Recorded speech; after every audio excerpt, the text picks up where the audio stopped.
Knees and toes. Does shoulders have to do with anything? Because of what you did to my bold prediction. Yes, I'm taking this too far, but I don't care. We're The going. noise is great for those who are audio only. What's up, everyone, and welcome into the Buffalo Sports Collective. It is Monday, January 5th, 2026. As always, I am PK alongside my co-host Phil, episode 402. Remember, you can follow us on Facebook, Instagram, Threads, and TikTok at Buffalo Sports Collective, and on X and Blue Sky at Buffalo Sports Co.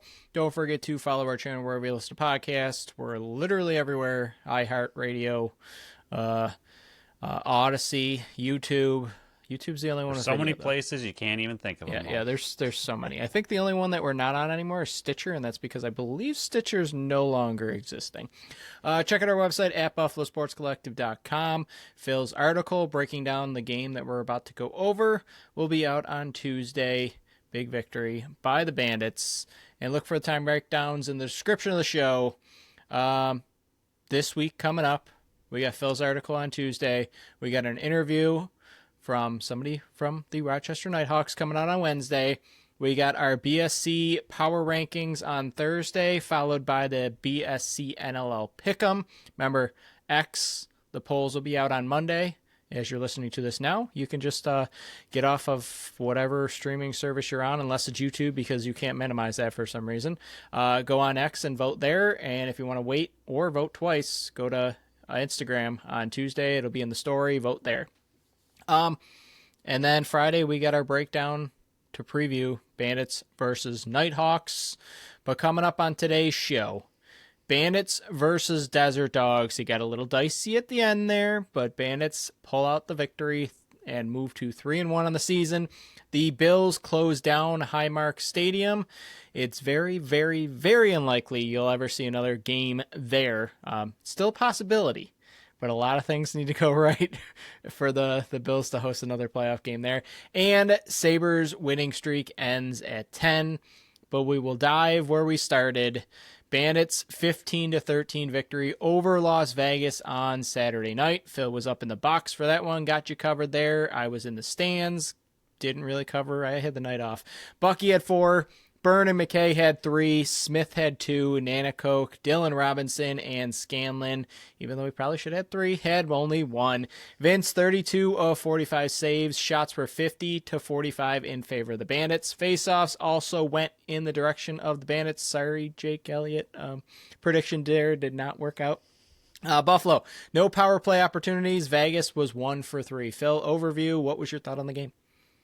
Yeah, I think the biggest thing with this game to me, especially if you just look at the end score and didn't really know what happened during the game and didn't really dive into it, if you just kind of look across the NLL, look at the Bandits score, like, wow, that was a close victory. Bandits were able to sneak it out against a kind of hot Vegas team. But I think the thing for me is that this is essentially a game that's split into 2 parts. Like you have... Agreed. It was 14-8 prior to the... 14-7 at one point. Well, yeah, but it was 14-8 prior to the Belter injury. Okay, yep. And then after the Belter injury, Vegas went on a 5-1 run to end the game. And I think that's where you split the game. I think 14-8 was kind of the way the game actually went, and the final score was kind of what happened to the Bandits due to the injuries. I know it's a bit of an excuse, sure, but being down 2 defensemen, really, really difficult for the team, and you could tell they were just exhausted and gassed out there as it went later and later. And I think Vince even ended the game a little bit rough. He did not look great, but I think overall it really needs to be split into those 2 parts. I think it's just pre-Belter injury, post-Belter injury as far as the game truly went. Sorry, my headset was dying there. So I had to quickly. I had the warning sign. I'm like, oh no, I got to plug this in before it completely dies. But yeah, it was 3-1 Buffalo after 1. I mean, it was 3-0, like less than 3 minutes into the game. 7-3 at half, 11-5 after 3, and then the 5 straight in the 4th by Vegas to get it to 14-12 with just over 4 minutes to go in the game before the game even broke down. Banesh goes on the IR, and I will say I don't have a big gripe, but I think the NLL is going to run into issues here.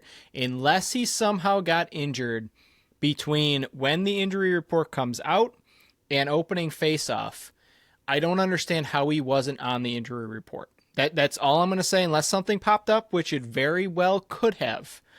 But he was not listed on the injury report whatsoever. I think as the NLL grows and betting becomes bigger with this sport, they're going to run into massive, massive issues when it comes to unreported injuries. Again, I'm not claiming that didn't happen. I'm just saying that moving forward, as the league grows and gambling becomes a bigger part of it, you're going to run into issues here. But I mean, even the NFL, I only remember because of fantasy, where Odunze was out like 1 minute before kickoff, and they cut him. So everybody goes through it, but I do think we've heard a little bit too much out of the NLL recently, as far as, like you said, these last second cuts or injuries or roster changes. Like you said, as it gets bigger, they got to be a little bit more careful about that. more transparent at least. Yeah. But they did put it out well before game time. I don't know why he wasn't on the injury report unless something popped up after the injury report came out, which is fine. It's just there needs to be more transparency out there, not just because of the Bandits, but league wide. Spanger's not on the injury report, but Colton Tyson was, and Zach Belter was, and there's other players on the injury report, and then they're not on the injury report. Like it makes no sense in my brain. Maybe somebody smarter out there can explain it. But Benny goes on the IR. Zach Belter comes back in. Triolo and Ron John were the healthy scratches, and we'll go from there. But we'll start with the forward group. I thought this, to me, and I know last week I said that the 4 lefties, 3 righties was the best setup moving forward for them. I thought as a collective, this was the best 60 minutes that this team has put together this season so far. And no coincidence, it kind of comes after them playing last week. These early bye weeks where they play off, and we've seen it for the past couple of years. It hurts the defense, it hurts Matt Vince, and it especially hurts the offense who's working in new players. But overall, 15 goals is 15 goals. We've been asking for the secondary scoring to come alive. What I thought was the best was it was so many of these secondary players' best games that we've seen from them this season. 12 of the 15, I counted. I went through them all. I rewatched it on Sunday morning, I should say. 12 of the 15 goals were right on top of the crease. Like, Vegas's defense was letting Buffalo in wherever Buffalo wanted to go. I absolutely love that they continued to go and pay the price in front of the net. A lot of them were diving chances. Even the ones that didn't go in, I thought they were having fantastic opportunities that just weren't connecting, or just barely misses, or just barely in the crease for Scanlon for a few times. But they scored early on Kells. That's what we mentioned that they needed to do. All 3 goals were inside 3 minutes to start the game. That was one of the few things that we mentioned on the Friday show, that to get to Kells, get him early. And you scored 3, ended up getting chased. I'm not saying this is all on Kells, because when I mentioned 12 goals were right inside, there's only so much the goaltenders can do, and Bouquet was struggling with that as well. But the scoring besides Dane Smith and Josh Byrne were electric in this one, and I thought, as a collective, the guys that we really needed and wanted to see more of, we saw that. Yeah, in the post-game press conference, Buchanan was the last one to go, and he mentioned that he was a bit banged up coming into the season. He didn't play all summer, and then because of that, he was a little bit slower in, just to get his season going. And then that last game, he just had a hat trick, and he said this game he felt, not only chemistry-wise, but he said this game he felt the best he's felt, and you could see out there he was flying around, and he was obviously scored 4 goals, which is amazing. The way he scored was really, really good. So you could tell these last 2 games, Buchanan's looked wildly different than he did in that first game, where I don't think he had a single goal. And this is, I don't want to say this is what you're going to expect out of Buchanan the rest of the season, because him scoring 7 goals in 2 games is pretty wild, but this is one of the main reasons we said you're not going to be able to replace Buchanan. If he didn't come back, this is a huge, huge gap in your offense that is just missing, and he's looked really good. McKay, finally, you could tell in the beginning of the game, he was still looking very frustrated. I put it in my notes. They brought it up in the press conference. Early in the game, you could tell you were getting a little bit frustrated. Things weren't falling for you, and he said you just got to keep shooting. You got to keep plugging away and trust that you have the ability to score. And then you see it, he gets 3 in a row. 2 of those were on 4-on-4. So I wonder if he performed a little bit better with that freedom out there to move around a bit more. So if that's what he needed to get going, fantastic. The hat trick's really, really big for him. And even though he only had one goal, Nanticoke was shooting a lot more. He shot a few from the outside later in the game. He was shooting a lot in the first quarter. I love to see it.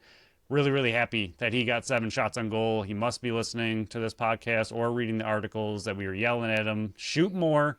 We want to see it. And again, only one goal, but the more he's shooting, the more he's a threat on the field, where if he has the ball, that other teams have to respect him more, that he's going to be able to shoot and want to shoot.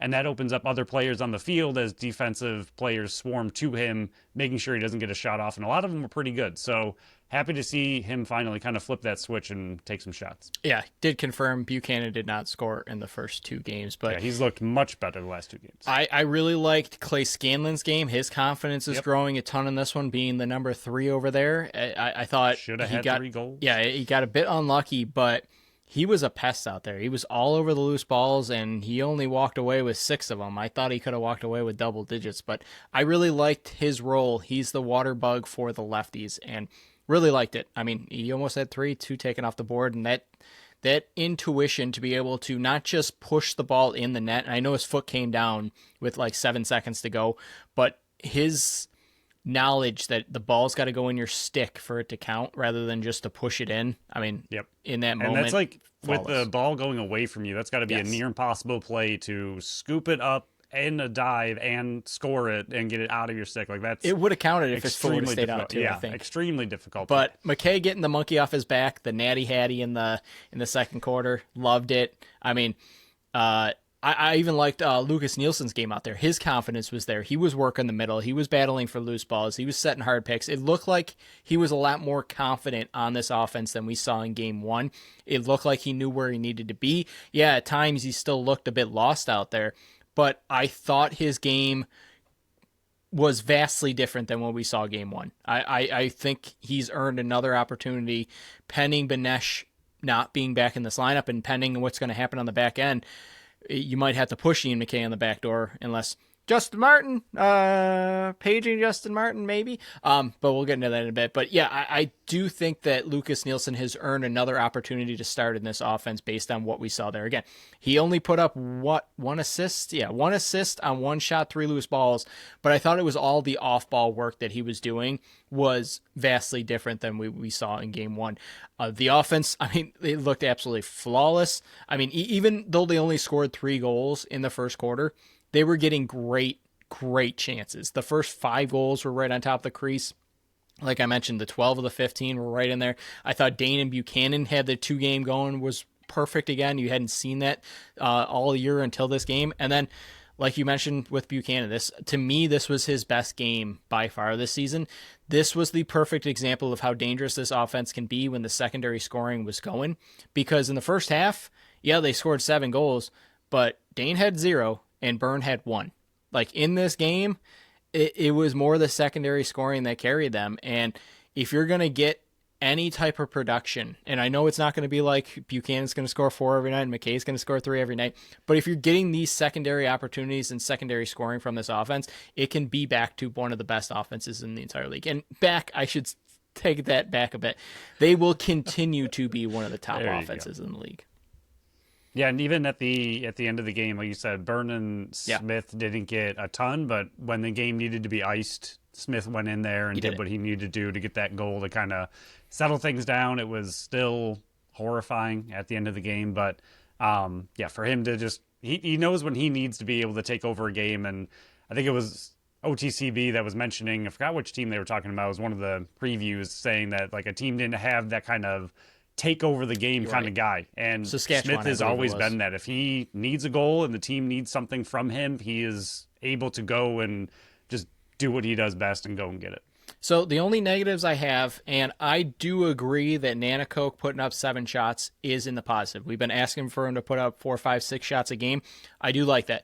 The disadvantage, and I'm saying you got a bit unlucky here, so it's not fully bad, but his 2 points came on the first 2 goals of the game, and then he was held off the stat sheet. So I think the points are going to come. I think he got snake bit a bit in this game, but putting up the shots he did, putting up 7 shots in a 50-shot game, I think is very good towards the direction we want him to go in. Second negative, this will go to Dane Smith, and this happened before his icing goal, number 5. He gets called for a holding, which I understand that one. But then he gave zero effort to get through that pick that Kluch set on him for the Las Vegas 10th goal when they got that man advantage up there. I mean, there was no effort given. He was just getting pushed around. I thought that was a negative. And then the last negative that I have is kind of a negative because of a different position. But losing Ian McKay up top will likely hurt this offense, especially with Benny out. Yeah, if Benny can't play next week, and I don't know what they're going to do on the back end. Like, you can't roll into Rochester against one of the top offensive groups in the entire league, missing your top 2 left-handed defensemen. And we're going to go over that in a minute, but you got Ron John, Whitty, and Cam Wires as your 3 healthy bodies back there versus a right side of Rochester that consists of Ryan Lanchbury, Waters, Smith, and Zed Williams. No, thank you. So we're going to go over that in a minute. But yeah, losing Ian McKay to the back end, which a year ago you would have told me this, I would have thought you were crazy, is going to hurt this offense drastically because it's going to take Clay Scanlon, who was the number 4, got bumped to the number 3, and is probably going to be asked to be to the number 2 on that left side. I like Scanlon, but he's not a goal scorer. He's the pest out there. I think that could be very scary for the offensive side of the ball moving forward. Yeah, I don't really have too many negatives. I think you hit all of them. It's pretty easy when they only score 15. Yeah, I thought Cal's honestly looked okay. He looked decent. I mean, especially after the first 3 goals, he really settled in. I was like, oh boy, like he's finally settled in. That's not good for the Bandits. And then the Bandits got rolling. But more, I really hope just for Vegas' sake that they go right back to him the next game. I don't think he deserved to be pulled when he did, and he definitely, I don't think he deserves to be benched in general. I think the polling might have been a mercy poll because the defense was not doing him any favors. Yeah, I think it was pull him, try to get some wake up in this defense team, here because the defense let him down. I mean, the defense let Bouquet down. It was not ideal. And again, only one of those 12 was to me on the goalie, and that was the one Bouquet threw away. But we'll go over the defense now. I thought they did a pretty good job, especially with the righties. Donville was 1 for 10 shooting. Frazier was 1 for 7. I know Wesley left early, so they were throwing in bodies. I think LaFontaine took some shifts. Their faceoff man, Hammer Jackson, was taking some shifts up there with the righties. They went 2-7-9 on 17 shots for the righties that were forwards. I'm not counting the miscellaneous shots from the guys that were just tossing up there. The lefties were the ones that killed them. And specifically, guy named Mitch Jones, who you drafted as your second team All Bandits team. 5 of 9 shooting was just ridiculous. I mean, Patrov to me was non-existent out there. I think a lot of that was due to the defense, but Kluch was shooting the lights out. I think 2 players for Vegas were a big reason they got back into this game, and it was as close as it was. And their names are Mitch Jones and Chris Cloutier. And they were just picking corners. They were baiting the defense. I think a lot of these goals, and I know a lot of people on Facebook, I'm going to stop going and reading these comments because there's so many people out there that should just stop watching this sport. Hopefully their intelligence grows as the sport does, because right now it's on a very low level. Majority of these goals were not on Matt Vince. Like I looked at the numbers, and yeah, there's some that he probably wants back. There's some that he probably could make a save, but the majority of them were either Vegas was an electric shooter or the defense just let up and somebody was out of position. Because that fourth quarter, there were too many times where the defense was running around trying to find out who they're supposed to be covering, and they didn't do it.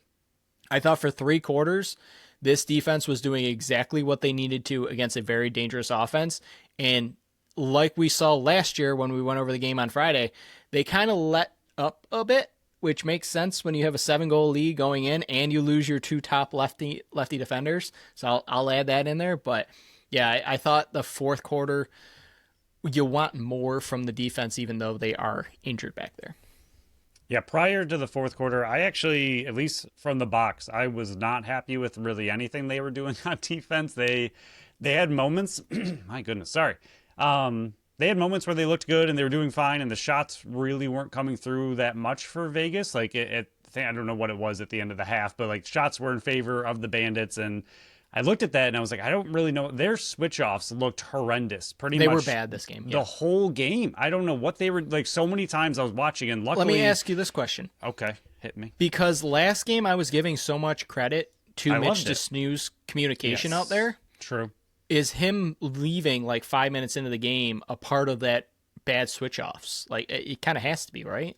Yes, because I think part of it was I like the players, so I feel bad ripping on. Whitty looked... Oh, he was bad. Yeah. He was atrocious in this game. I think the problem is he was asked to do way too much. And I don't think it's on him. He's a great situational defender. He's a great part-time defender that when you need some energy, some life, and a good shift, he's good to throw out there as a rotational guy.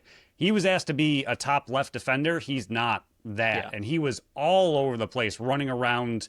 I don't know what he was doing half the time, and there were just so many missed pass-offs. And I know Vegas is doing that as part of their offense, right? They're trying to cause chaos. They're running around all over the place, but normally the Bandits are pretty good at staying in a system, in their zone, and handling those switch-offs. The game previous to this, they did great. Like you said, DeSnoo was out there communicating a lot, and they looked really good. This game, I think they got very lucky that the score was what it was early on, because... They looked like they just were like there were so many times I was watching from the box and I was like, oh, this guy's wide open in front of the net and nobody's around him. And then that carried into the goals that they did score. So many of their goals were just poor switch offs where someone's just completely losing somebody. Like, how many times did Jones just find himself wide open on the field with nobody around him? Like, it was just, I don't know.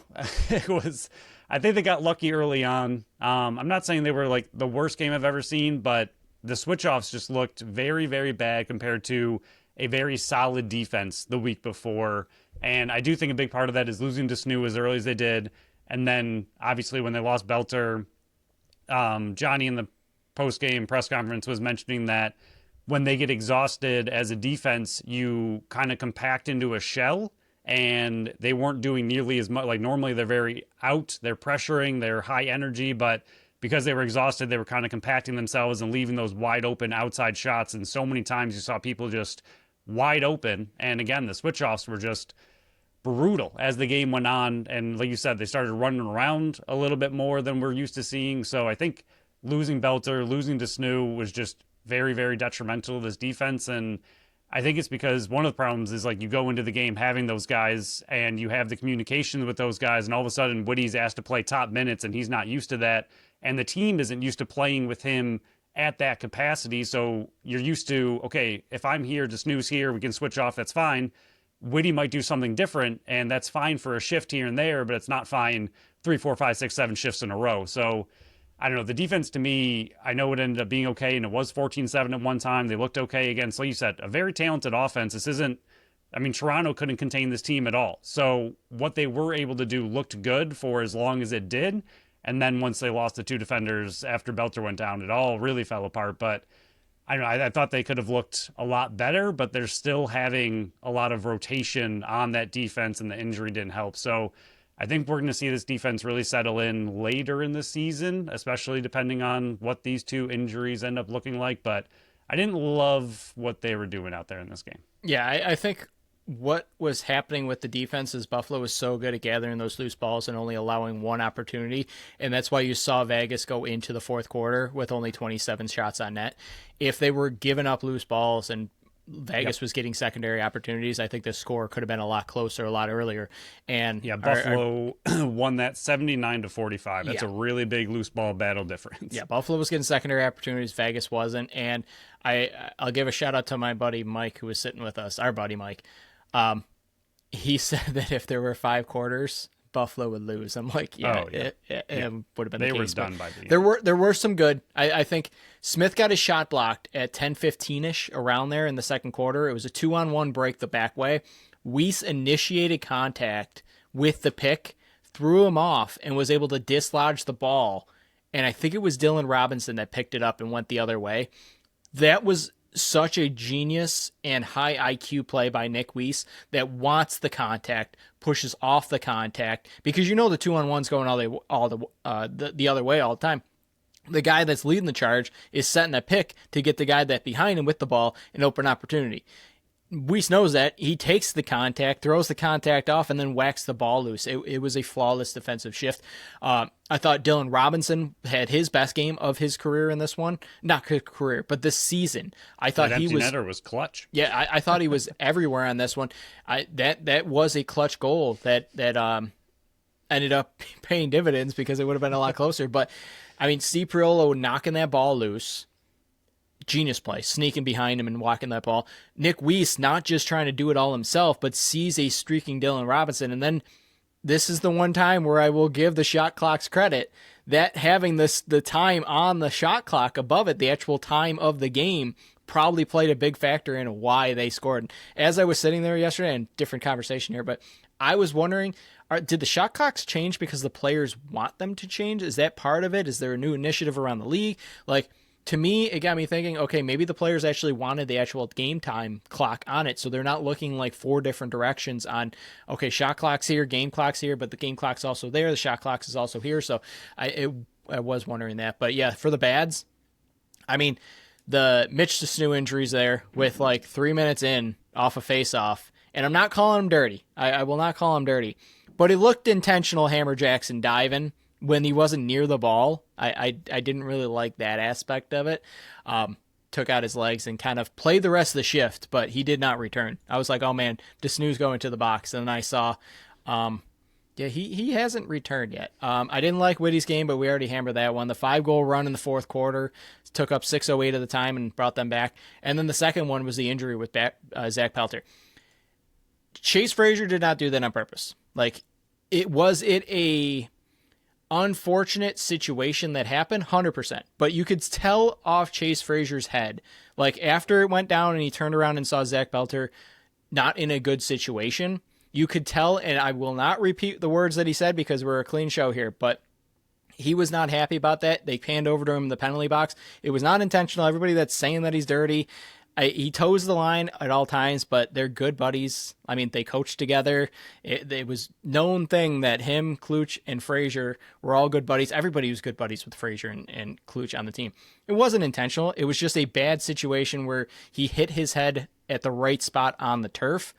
But you're looking at it, Mitch Desnew and Zach Belter, losing both of those, your top two lockdown left-handed defensemen, is not good for the rest of the season. If either or both of these ones are more long-term, especially because your buys are pretty much up now. I mean, you're going on a couple straight weeks of action, and you were already lighter on the left-hand side. If I'm Steve Dietrich, I'm being genuine. I would call Justin Martin and ask him, what are the chances that you will come out of retirement and play a couple games? You're still a free agent. We could still sign you. I don't know what else they would do. Like, you can't roll into Rochester with Cam Wires, Thomas Whitty, and Ron John as your lefty defenseman, even if you put Ian McKay back there, because if Ryan Benesh isn't back, you only have two lefties. Like, they're in a bad situation here if Belter and or Mitch Snew are out any distance of times here. It's not a good situation. I do agree. I think a big part of the reason that Vegas came back was due to both those guys going out, short on the back end, and everybody getting really, really tired. Yeah, back to the Belter injury. He just had both times he hit the ground. So yeah, I thought the first one was the worst of it because you couldn't really see it afterwards, but the first takedown when he got back up, he hit his back of his head squarely on the ground.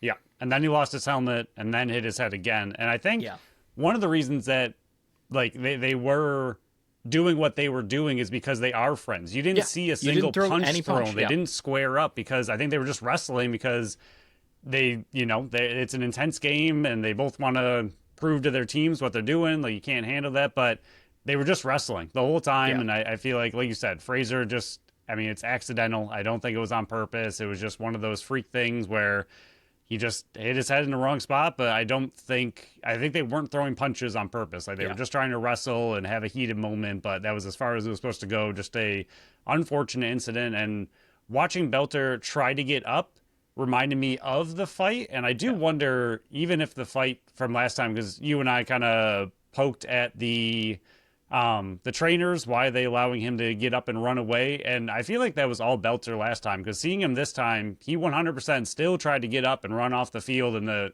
trainers had to like push him down. Like, you can't go anywhere right now. Like, you're injured. Stay on the ground. I feel like he's just such a competitor. He's like trying to shake it off. Like, no, I'm fine. Get me back in the game.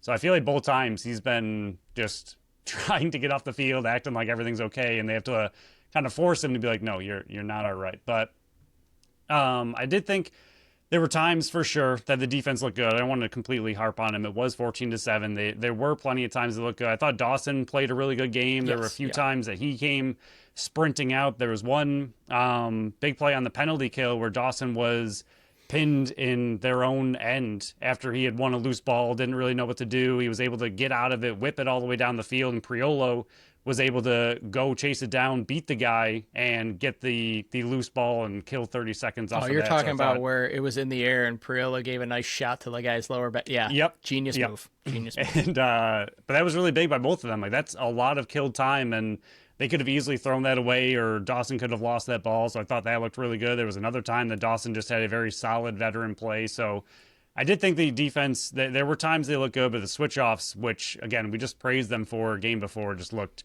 really, really rough. I don't see it in, it is in your miscellaneous, so I'm going to let you keep going. We'll start with the goalies right after this, but we'll dive into our sponsor of this episode, Tap That Tap Room at 363 Delaware Street in Tonawanda, New York. It's Buffalo's first woman-owned self-pour bar featuring 30 consistently rotating taps. They offer a variety of beers, ciders, sours, seltzers, and malt beverages. Yeah, I did that looking right at the camera. I didn't even have to read off a menu that time. Or menu, words, whatever it is. Phil, take it away. Well, speaking of menus, we always talk about the drink options at Tap That Tap Room, but we don't often mention the great food they have there as well, including such items as the loaded nachos with chicken, boneless wings, the ever-popular turkey BLT with cranberry mayo, or one of my personal favorites, the pretzel sticks with dip. But if none of those fit your fancy, one of the big things that Tap That Tap Room has is they allow you to bring in whatever food you'd like to their bar to watch whatever you're there to do or just hang out. So if you have a favorite pizza place and you're going down for the Bandits game and you want to bring a pie, feel free to bring whatever food you'd like and then drink all you want to drink. Yeah. But to find out what else they have on their menu, you can check out their Facebook page. And to find out what's on tap and what's on deck, check out tapthattaproom.com. If you're like me and you're still hungry after that large pie, just order something from their menu. That's why they got it. We'll go over the goal for second half snacks. Yeah, 100%, because that pizza's going to be gone by halftime. First goal, Kluch, 7 fakes, and I will preference this here. Oh. Whitty, it might sound like I'm picking on you, but if I'm ever at your winery in Canada, please forget this segment. Whitty just got embarrassed on that one. It goes over Vince's shoulder. Sure, it's 3-1. Second one was Jones. Scanlon's goal get waved off. It goes the other way. I mean, Jones beats Priolo off the bench because it's a short change there, and it's behind Matt Vince there. Dawson, Weiss, and Smith all go on different switches. There were 2 different picks on that one, and it leaves Jones wide open, the worst person you want to leave open. That makes it 4-3 Buffalo. Then I was watching on my laptop up in the press box. I rewatched that play like 100 times trying to calculate who had what and how the heck he got wide open. I just kept watching like, okay, he's got him, he's got him. Where is the disconnect? Honestly, it seemed, the more and more I watched it, seemed like Smith was the big error in all of that. Yeah, that'll also continue. Natty Hattie for Jones was the 4th goal here. 2-man game. Whitty standing in no man's land again. Gives way too much space, and it's 7-4. Hammer Jackson, great feed by Frazier. Hammer sprints right on the wrong side. Whitty slow to him. Sorry, Whitty, I told you this was going to be bad. But yeah, that makes it 10-5 Buffalo. The 6th goal was Donville. Man advantage. Donville just powers it through Vince. I personally think this was the one that Matt Vince needs. I think the lane was open. I think he was... I don't have the camera angle from behind the net, but I thought he was able to see the ball the whole way. I thought that was the one that he needed. The 7th one, Frazier. Wires is slow to go to Patra. Priolo playing the 2-man game because he doesn't want to get the pass cut behind him, and he's too slow to get back out there. I thought that one was on Wires. That was the one that went literally through the net. That was a wicked shot. Insane. 8th one, Matisse slow to get out on him, beats Vince low. Kluch on the power play, same spot as goal 8. I mean, He beat him 5-hole on this one. Those were the two that I was also thinking maybe Matt Vince would want back, even though the one was on the power play. 10th one, Jones on a delayed call. This was the one that Dane gave no effort in. 0. Kluch set the pick, and Jones easy look, make it 14-10. Jones again, horrible defense. This was the one that everybody was out of position completely. Tried to cover the same players, just horrible, 14-12. Then the 12th one, Weiss was picked. Whitty, again, slow on the switch. Kluch goes opposite side and beats Matt Vince. I thought maybe Vince could have had this one as well because Kluch was on the offside, but it was a good shot. And then the last one, in transition, Smith is just slow to get over on Jackson, makes it 15-13. But as you can see, based on that, a lot of slow changes, a lot of out of positions, lack of communication, I think, was a big reason for this. I'm not saying that this happened because Buffalo is very loud compared to Calgary, which was not. But I think the lack of communication and the injuries on the back end, I know we keep going over this, and everybody being so tired was a big key to it. But as you saw, the first few goals before Belter goes out, still same situation where guys were just too slow on the back end. It's just weird that, and I know we gave Calgary a bunch of crap last week by them making it too easy. Maybe we didn't give them enough crap for making it look that much easier, because it goes from looking like a flawless defensive effort to one where it looks like it's their first game of the season all out of order. There needs to be some kind of blend there, and the communication needs to pick up big time quickly.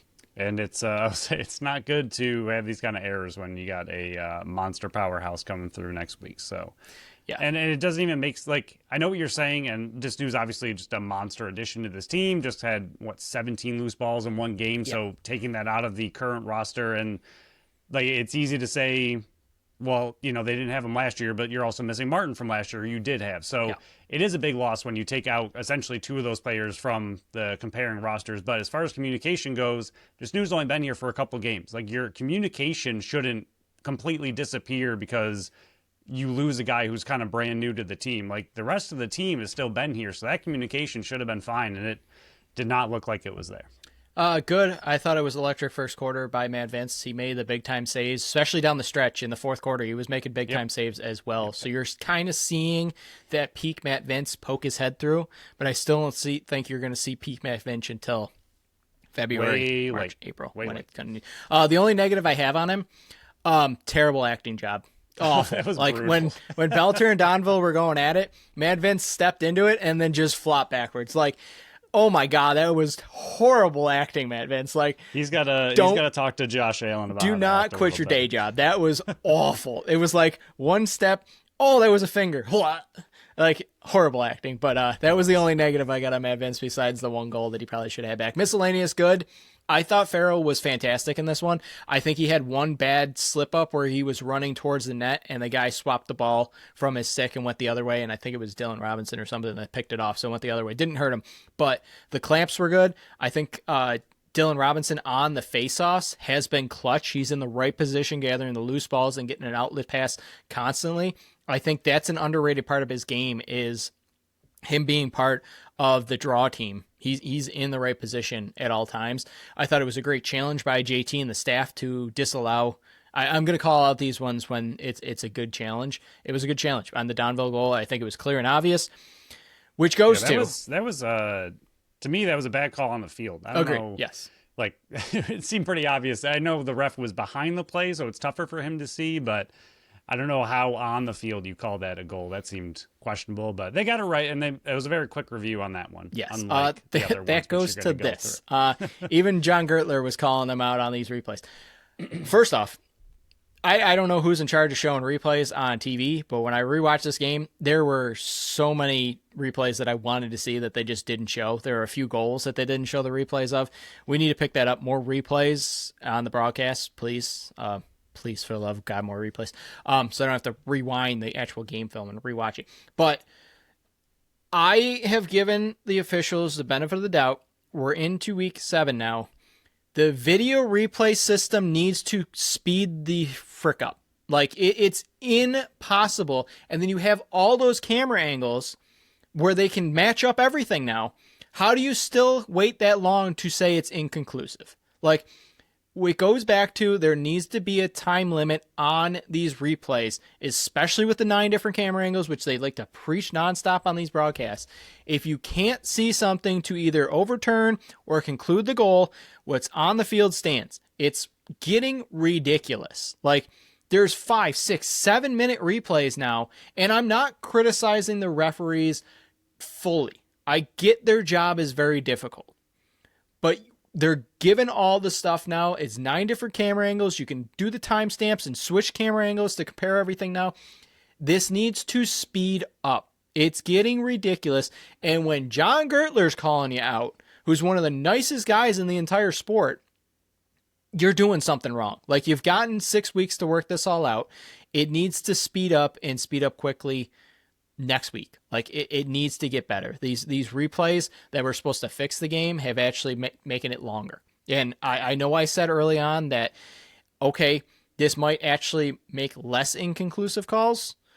I mean, come on, man. Like, it's getting ridiculous. Speed up the process. It shouldn't take this long to then rule, oh, we couldn't find anything. Okay, cool. Then why didn't you just do that 2 minutes in? Why is it taking 10 minutes? Yeah, I think during the season, there needs to be there needs to be a time limit no matter what. I think there just needs to be a time limit. Like, they need to be, like, once they get to 3 minutes or something, like, to me, during the season, you have 3 minutes. I mean, even that seems long, but if you want to drag it out to 3 minutes, fine. You have 3 minutes.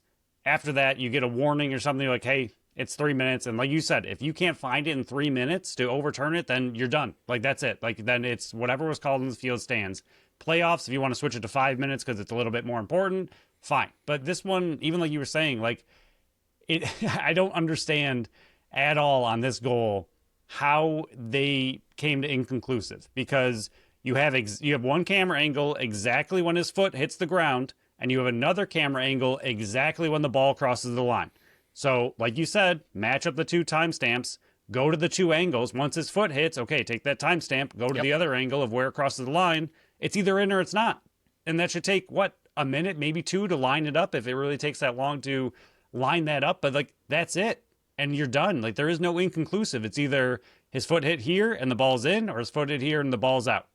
That's it. Like, I don't understand how, when watching all those replays, they have inconclusive and they can't line that up and don't have the ability to. Like, it was very simple with the angles they were given.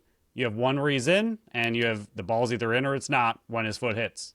I don't understand on that one, especially. Like, sometimes the angles are really tough to see when the ball officially crosses the line and everything. Like, I get those. But this one, the one angle, you could very easily see where the ball crossed the line, and you could very easily see where his foot hit the crease. So I don't understand on this one how it came back inconclusive. I had the exact same thing in my notes. I was like, oh, inconclusive. Here we go again. Yeah, insane. But I will give them applause. The only penalty that I thought was a bit chintzy was the Nick Weiss slash when Chase Frazier bumped into him before the whole Chase Frazier-Belter situation happened. I thought that was a bit weak. Other than that, right calls.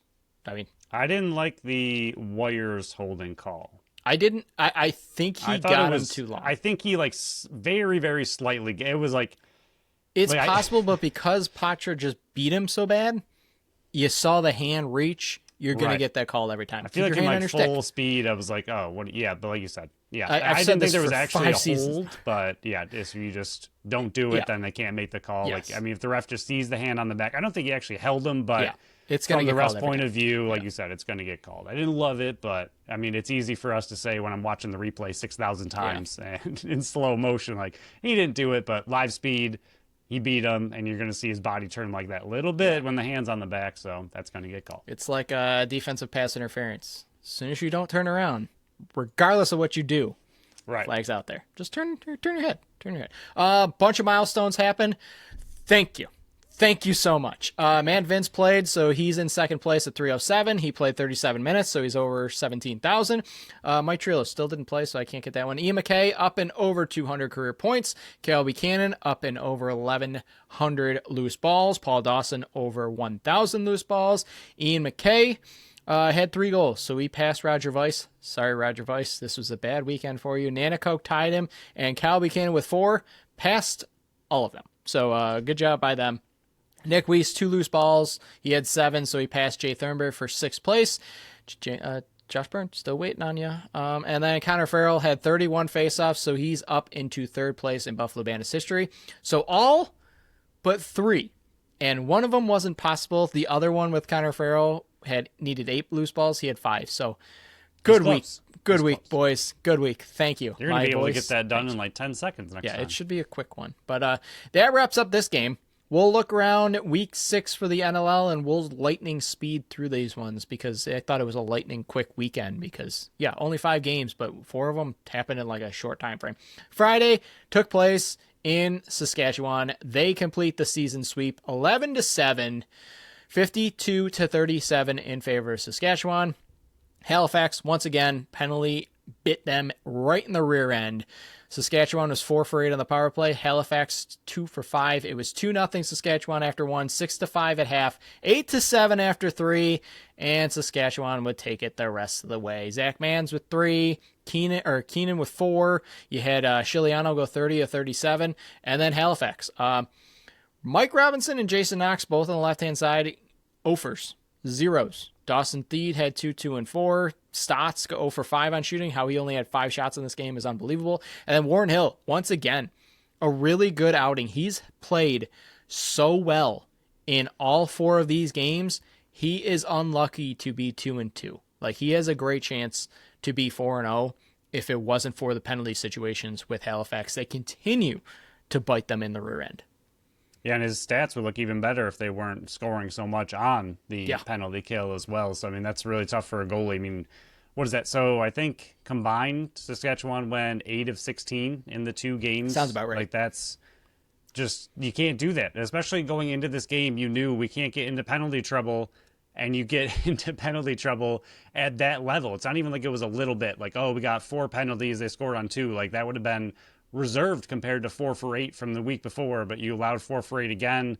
3 of the last 5 goals from the Rush are on the power play, and that's what ended up pushing this over the edge to get them a victory. Like, I don't know, Halifax needs to stop, and their offense needs to pick it up. I feel like their defense and Hill have been just outstanding. If they can get their offense going and their penalty kill down, they're going to be a very, very scary team, but they got to really fix those 2. But it's very early in the season, so plenty of time to do that. I do agree with you. I think one of the talking points that hasn't been talked about enough is Halifax offense. It's dried up, and I think a big part of it is Thomas Hogarth not being a part of it.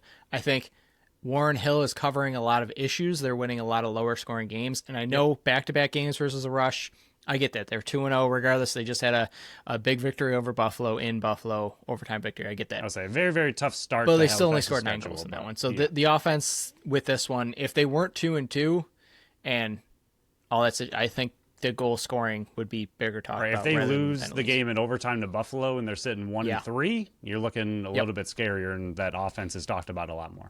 Saturday, same time as the Buffalo Bandits.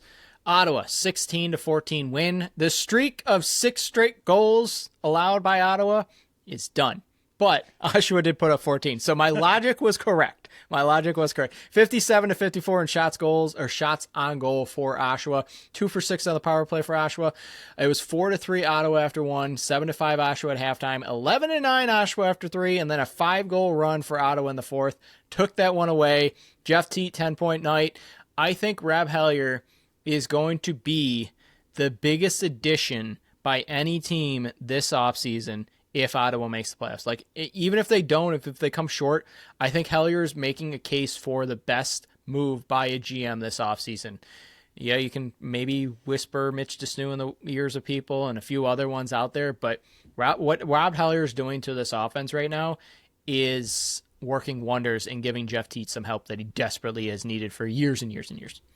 That's my only problem with it. Why did it take so long to finally get him some help on the other side? Like, I know these opportunities don't come up. They switched GMs and were like, what the heck have you been doing? Like, you got a world-class athlete over here. Why don't you get him some help? And then he goes and does it like day 2 on his job. Right. I mean, that's the only... I mean, again, like you said, it's not his fault. Yeah. It's the team's fault for sure. But yeah, he's been a massive addition and really unlocked that offense. And finally, Oshawa gets their offense going, and then their defense and goaltending fall apart a little bit. So unfortunate for them to be in the situation they are. I mean, if Oshawa's defense holds like it has been the last few weeks, the whole season so far, I think they win that game easily. But their offense finally wakes up and the defense falls apart. So they need a complete game. Still haven't seen it, but good for their offense to finally wake up after the start of the season they had. The only thing I'll say with Oshawa is they're still not getting to the dirty area. They still need to make a move to get a grinder to get in front of the net. Those 14 goals, not very many of them were in front. A lot of them were still distant shots. So I might be back to not picking Oshawa for a while. They came back and burned. They were looking good for a while. 2-goal lead, and then it just all came apart in the fourth. Saturday, 9 p.m., Rochester is finally defeated by Colorado. They scored 15 more goals than they did the week before, winning 18-13. Rochester, 56-43 in shots for. Rochester was 4 for 9 on the power play. Colorado was 4 for 4. This was a ref showdown, Phil. This was unbelievable. 5-4, Rochester after one. 7-0 run to start the second to give an 11-6 lead for Colorado. It was 12-9 after 3. The biggest news in this one, though, is Ryan Lee went down with an injury. Jack Hanna gets added. TJ Comizio gets signed. He didn't play in this one, but the biggest news out of Colorado right now has to be the condition, the health of Ryan Lee, because if Ryan Lee's not there, yeah, you added Jack Hanna, but you just swapped the two right now. They got the goal scoring. They limited Rochester to just 13. Yeah, limiting it to 13 when they scored 15 and 15. But the biggest story coming out of this has to be the health of Ryan Lee. Yeah, I love this team when they are at full strength, but I think the biggest issue with the Mammoth has always been health, and it continues to be health. Last year and too, they cannot seem to stay healthy for a whole year, and they just continue to kind of shoot themselves in the foot. But yeah, when I told you I was kind of keeping an eye on this game, we were waiting for interviews to go on at the post-game press conference. I told you to check out the power plays. I looked at my phone as soon as I got home. I was like, holy cow. Yeah, at that time, Rochester was 4 of 3 on opportunities, and the Mammoth were, I think, 3 of 3 or 4 of 4 at that point. They were 4 of 4. So, they didn't get any chances in the second half. So it was 8 goals on 7 chances in the power play at that point in the game. And I was like, what is going on in that game? But really a fun game for the NLL for sure. But interesting game as far as Buffalo's next opponent moving forward. Rochester, obviously their offense still looks really good. Dylan Ward has been outstanding this season so far. So for them to even put up 13, still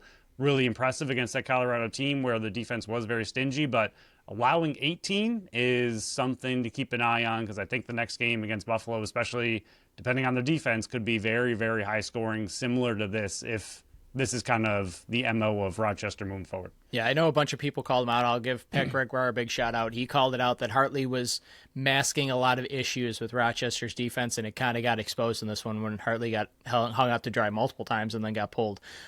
But I will give you your flowers here now. You went 4 for 1 picking this week, and the biggest upset that you called was Calgary winning 15-11. They got the win. San Diego, I don't know. I'll give you also credit with this one. You were talking about O'Rig, and he didn't look good. He left with cramps. Maybe it was he left because his ego was getting hurt by getting lit up. I mean, it was 4-1 after 1 Calgary, 7-4 Calgary at half, and 10-9 after 3. I don't know what San Diego's plan here is. I like their team on paper, but I still had them as my 9th spot seed for a reason. They need to fix things in a hurry. But for Calgary, they have some young pieces that I'm so excited for. Like, Noah Manning looks really good. Tanner Cook's still young. He had 9 points in that one. Maya, 3, 6, and 9. Filthy. You're trying to convince Tyler Pace that the best place for him in the future is to play with this Calgary offense, because even Walsh putting up 48 saves. Really good game by Calgary. And I think it was Adam Levy mentioned, all coaches have to do is just blast their team. And the next week, Calgary scores 15 and Colorado scores 18. I think that's the formula moving forward now until I'm proven wrong. Just have a coach just go ham on their team in the press conference, and you're going to put up 15 or 18 goals. It's 100% proven fact right now. Don't fact check me. I forgot which, I want to say it was Morning Shoot Around that was talking about, I could be wrong about this, so I'm sorry if I'm misquoting, but someone was saying that the refs are out there to kind of put their name on games and they want to be shown more. And this is another one with 11 chances for Calgary and 6 for San Diego. What is going on? Like, that's just, like, let them play a little bit. Like, that's 11 in a game is just insane. I can understand game 1 or 2. Like, the refs are saying these are the new rules, get them figured out. This is week 6, man. Like, either the players are So not many. are like towing the line too far, or the refs are just trying to make a name for themselves on here. But yeah, it's getting a bit out of control right now with these penalties. And like the Bandits game was great. Like I had no problem with what was it, 3 Bandits total. had no chances. Like it was Right. 3 chances for Vegas, no chances for Buffalo, and then the other ones are just coinciding penalties. It was Right. And I think the Bandits I think they scored 1 on a delayed penalty, at least was one one. on a delayed penalty, and Vegas had 2, I believe. Vegas had 2 on delayed penalties. So there were a couple that were called that weren't on the board, but still pretty low for their power plays, and that's what we like to see. Not 11-6. That's just, I don't know, the flow of that game is just brutal. But yeah, Calgary, exciting to see them. I agree with you that I don't think this is their year by any means. Right, I mean, yes. maybe later in the season, but for building blocks this season, like this is what you want to see. This team has been in every single game. They've had a brutal schedule to start the season. This is a game I thought they could win, given how they've played so far to start the year. They pull it off. Walsh looks good. The team looks good. They're building forward. They might not be able to make playoffs this year. They might not be able to make a big jump this year, but they're improving every game. They look good. Like you said, a lot of their young pieces look good. So they're building correctly, and they're definitely on their way. Like Vegas the last few years before this year, like you knew they were going to be at the bottom, and you didn't see that much hope Yes. for them moving into the next season. Like as the season went on, you're like, I don't know what they need to do, but this isn't it. Calgary already looks like they know what they're doing and looks like a team that's building for the future and doing it the right way. So kind of excited to see where that team ends up this year. Yeah, there's a big reason why we were high on Calgary and so low on Philly, because Calgary has a direction. We liked all the pieces that they had. We just didn't think that all those pieces were going to be put together. Still don't. I still think they're going to lose far more games than they're going to win. Yes. But the pieces are there. The signs are there. And I think they have a good structure there. Philly's a dumpster fire that I don't like any of their pieces, and somehow they're 1-2. I hate Philly. Like if you listen to the show for the past 3 years, I just don't get why everybody's hot and bothered by Philly all these years. This year, I think a lot of people are finally buying in that they're going to be in the bottom. Just where have you been the last 2 years? But yeah, they faked us out going 5-1 last. Sorry, this was a Philly smackdown for no reason. We'll go over week 7 across the. We'll go over week 7 of the NLL. If I can't go to Philly ever, apparently, although there's no fans there, so there's another one. I just doing it on accident here. We'll go over week 7 across the NLL next week, where there's 7 other games across the menu. I'm making Phil die over there. Philly's playing next week. I don't know if you know that. I don't care. They're gonna lose. I'm never picking them to win. Just stay under that 10 goals a game. You're 1 over right now, guys. At least do something well for me. Bills versus Jets. Who cares? A slobber knocker. Jets have to fire Aaron Glenn. I don't know how you bring him back after seeing what happened last week versus Patriots, and then in this one where you're facing all backups and you get the doors blown off of you. Like, Aaron Glenn is terrible. Like, I thought he was bad when he was breaking down like the press conferences, like, what does it matter? Like, I'm the coach. I shouldn't have to tell you who the quarterback is, because that's going to gain some advantage, because you're either going to be playing Justin Fields or Tyrod Taylor. If I don't tell you, we have the advantage. Shut up. You're a joke. I love the uniforms. I love the helmets. They need to make this a part of their rotation moving forward. Don't know if that's legal. Don't care. Need to find a way. Allen, 1 snap. Keep the streak alive. Great job. Didn't play another snap. The only thing I would have liked is if he would have taken the knees to wrap up and be the last one to take a snap in that offense. That would have been nice. Nice. Cook going into, because we do not have the numbers yet between Baltimore and Pittsburgh, he has a 152-yard lead over Henry, and Henry's going against Pittsburgh, so I'm sorry, I'm predicting it now. You're probably going to listen to this after you already know, but there's no way Henry's not putting up at least 150 yards. Sorry, James Cook, you're going to finish second. Kincaid, he played way more action than I thought he was going to, but the moral of the story, they said goodbye to Highmark Stadium unless somehow Buffalo hosts the Chargers, which I do not see happening. But I thought they did a very good job of saying goodbye to the stadium. There's been a few people that have went a step too far to me, like saying it's a death of a stadium, whatever. It's a building. Like, I know I don't go to the games, but whatever, it's a building. But I thought all the nice tributes and all the players coming back, I thought they did a very nice job of saying goodbye to the stadium. And I thought the fans were fantastic in it, staying through the entire time. Like, they could have hit the exits at halftime, but they stayed through the entire thing. I loved all those pieces, but yes, it's a building. The better one's right across the street. This wasn't the best building, in my opinion. Again, don't go, don't care. No, yeah, it was nice seeing the fans do the shout one last time. Like, everybody seemed to pretty much stick around at the very end of the game, even after it was over and the players are pretty much gone. Everyone was kind of taking it in for one last time, which was really nice. I thought it was honestly a lot of fun in a weird way, watching players hit their incentive bonus and how much the announcers were bringing it up. Yeah. I had so much fun, like, following them earning a ton of money and way more than I'll probably ever make in my lifetime for, like, Not one probably. catch that they're making in this game. We'll never do it. Yeah. It's not No, probably. not at We'll all. never do it.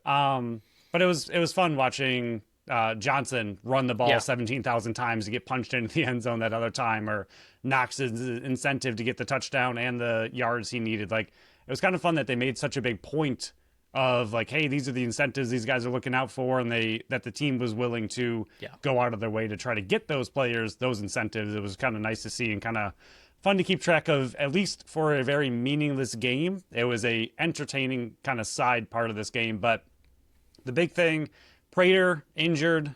Yeah. That's huge for the Bills and playoffs. That is not, Please, not for the not love good. of God, not Michael Badgley. I'll go out there and kick. Like, Phil and I, there's video out there of us doing it. We haven't put it out there, but we'll do it. Like, we have a better chance of making those kicks than Michael Badgley does. He should never put on another Bills uniform ever again. Yeah, big. I don't know, in a meaningless game, I know you're probably trying to just get him some reps, so I don't know. And maybe it's a very strange blessing in disguise, because maybe this would have happened during playoffs where you don't have somebody else. So, maybe he kicks his first extra point in playoffs, hurts himself, and then you're screwed. So maybe it was kind of okay to have him out there and find your backup now. But I don't love that. And then Hairston going out at the end of the game, don't love that either. For, like, why is he still in the game? They don't have another cornerback to throw out there. True. Throw somebody. Throw a linebacker or a cornerback at that point. Like, he volunteered his over. Like, yeah, I don't know. That was really unfortunate because, like you just said, they have no depth at that position. So if it looked not season-ending bad, but it didn't look good. Like, his ankle got essentially, like, stepped on or rolled on, and it looked like it was bent in the wrong direction. Again, not super serious. He was walking, he was limping, so we'll see if he can fight through it, but not what you want to see head into playoffs. But field goals to me are the bigger thing out of what came out of this game, because him being injured and them not seemingly being able to find a backup, and Jacksonville's got a guy over there kicking 67-yard field goals like it's nothing. Like, if it comes down to a field goal, you could be in big trouble. Yeah, they faced the Jaguars because Denver won and New England embarrassed Miami. So we'll break down that game and our thoughts. Well, not even break it down. We'll give our thoughts on the next episode before that one. But we'll wrap it up here real quick. We sort of, in a weird way, got our wish. Sabres lost, embarrassing fashion. UPL did not look good. The team overall didn't look good. Versus one of the worst teams in the NHL versus Columbus, 5-1. Doan was the only goal scorer. 0 for 5 on the power play. And I saw multiple people mentioning this. The 10-game winning streak has covered up the massive issues that they've had in the power play again. It's bad again. Like, there's no goal scoring coming from the power play again. Penalty kill's really good. But I don't want to just pile on. I've been piling on Philly and now the stadium with everybody saying goodbye to a building. I am very interested to see what they look like, and I've said this the last, 3 or 4 episodes, how they look coming off a loss. Under new GM change, you won 10 in a row. You need to stop the losing streak at 1, get back on the winning mark because the standings are so close. I will not believe this team is fully changed until I start seeing a pattern of how they react when things don't go their way. If they start going back into a shell and playing their own style because they're like, 10 games, but we lost this one, it seemed a bit like they were going into that shell in this one. I'll give them a 1-game pass because they played 10 great games. But they got to stop this at the 1. Even if they lose the next one, that's fine. But if they play the style that they did in Columbus, I'm not going to be a big fan of this hockey team. They need to break it back out and play the way they did versus the 10-game winning streak for this to continue, for me to slowly take one more step further into the pool. If you lose the next game, you are playing back-to-back arguably worst teams in the league. That's fair. You can't drop both of those. If you drop one, you can, you should not. You should.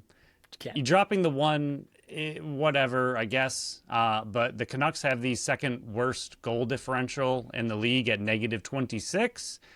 It's at home. If you drop that game, that is. Do we see horrible. a Phil rant? Do we see a Phil? No. Oh, dang it. He doesn't care enough. That's the problem. Yeah, that's really what I don't care enough yet. We're getting there, but yeah, I don't know. You can't lose that game. You can't. Like you said, you can, but you can't. But yeah, the power play I had in my notes, and I was just trying to look for him. I must have just the episode was over, so I deleted him. But last episode I did have a bunch of stats on the power play, but we were running kind of long, so I just let him go. But exactly what you just said, like this win streak, during the win streak, the power play has been a joke. Yeah. They've been at, I think it was, if I remember my notes correctly, the last like 10 games during the win streak, they were at 17% on the power play. I think it was 5 of 26, if I'm remembering correctly. And that's middle of the pack, if not worse than that, throughout the whole league, that percentage. And it was worse than their season-long average. I think their season-long average was like 18%, and during the 10-game win streak, they were at 17%. So they're winning games, but they'd be much easier to win if your power play isn't going 0 for 5 or 0 for 0 for, like, I don't know how the last few games have been, but I'm pretty sure they haven't scored one in a while. So they need to fix that. And it's something that has been an issue for so long with this team that is maybe an area a GM that just came in could fix by hiring or firing somebody to do something about the power play. So if he wants to affect this team now and in a way that he can without doing anything to the players, figure out a way to fix this god-awful power play. Find a coach, find a magician. I don't know what you got to do. Bring someone in to fix this power play. That is something that Yarrow can do immediately to make this team a little bit better. If they can get even just a little bit better on the power play and some kind of relief in that area, this would be a much better, well-rounded team overall. I think that's a great point to finish this episode, is now that the 10-game winning streak is over, like, you're not going to make that change when they've won 10 straight. But now that they've lost, you have more incentives to start putting your flavor. Especially when you lose to a bottom team and go 0 for 5 on the power play in that game. Like, Seth Appert, now's your chance. Keep checking your locker. There might be a yellow card in there that says you're canned. But yeah, that will wrap up this episode. We went over Bandits versus Desert Dogs. It's not as bad as everybody thinks. Relax. It's game 4. But a lot of things to look up for the next game. We went over the Bills' final stadium, week 6 of the NLL, and Sabres finally lose. But coming up, we got Phil's article coming out on Tuesday, breaking down the Desert Dogs game a bit more, in more detail, and in fine print. So if you like reading more than listening to us, that's the place to go. BuffaloSportsCollective.com. Interview with a Rochester person that covers the team. Stay tuned. I know who it is, but I'm not going to fool around like I did last time and then promise a guest and then it falls through. But stay tuned. I did reconnect with that one person. I'm not going to say names anymore, Phil. I'm just not going to do it. I did reconnect. He's going to be on the show at some point. So stay tuned with that one. That will be out on Wednesday. Remember, BSC Pick'em. You can vote on X on Monday and Tuesday. The polls will be in the thread there. And then on Instagram story on Tuesday. Continue to vote because right now you guys are in first place with Phil. I'm in second. You guys took back over the lead. Then a lot of games to predict. A lot of games. 8 games coming up on this slate of games. And then Friday, Bandits versus Nighthawks, preview that one. And then I will be heading out to Rochester Saturday night to cover the Bandits' first away game for the BSC on the road. BSC on the road. Maybe I'll come up with some fun ideas to bring you all in the action as I poop my pants because I'm going to be on the road. Well, that will wrap up this episode in fine-tooth fashion, just how BSC always does it. Thank you all for listening to another episode of the Buffalo Sports Collective. Thank you to Tap That Tap Room for sponsoring this episode and this podcast. Follow us on Facebook, Instagram, Threads, and TikTok, Buffalo Sports Collective, and on X and Blue Sky, Buffalo Sports Co. Visit our website at buffalosportscollective.com. Phil's article will be out on Tuesday. Watch for it there. Follow our channel wherever you listen to podcasts. Make sure to leave us a review on Apple and Spotify. Until next time, you beautiful people. Bye-bye.